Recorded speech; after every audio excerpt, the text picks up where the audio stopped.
নমস্কার, আমি রাজ। আপনারা দেখছেন খবর 24 ঘন্টা।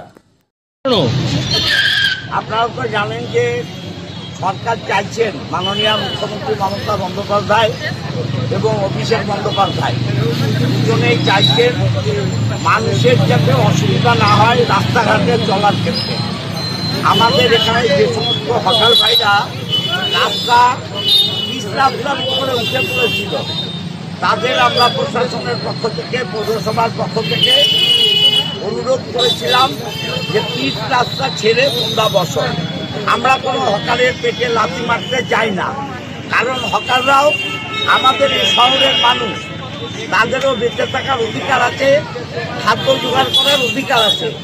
কিন্তু একজনের অধিকার প্রয়োগ করতে যে অন্যজনের অধিকার খর্ব হবে এটাও তো ঠিক না। তাই আমি চেয়ারম্যান, প্রাক্তন চেয়ারম্যান এবং আমাদের পৌরসভার সমস্ত সদস্য আমরা রাস্তায় বেরিয়েছি। আমরা প্রশাসনকে অনুরোধ করেছি যে আমরা রিকোয়েস্ট করব। আমরা রিকোয়েস্ট করার পর যদি কাজ হয় করলেন গুড, না হলে প্রশাসন হস্তক্ষেপ নেবে, সরকারি আইন কানুন যা আছে তাই হবে। আমরা মনে করি আমরা যারা চুচুড়ো জনপ্রতিনিধি, এমএলএ বলুন, এমপি বলুন, চেয়ারম্যান, ভাইস চেয়ারম্যান, আমাদের কাউন্সিলররা, আমরাই এনাফ। আমরা মনে করি আমাদের কথা শুনে দোকানদাররা সরিয়ে নেবে। দেখতেই তো পাচ্ছেন হসপিটাল রোড কি ছিল, এখন কি হচ্ছে। আমরা আগের দিন রিকোয়েস্ট করে গেছি, সরাচ্ছে।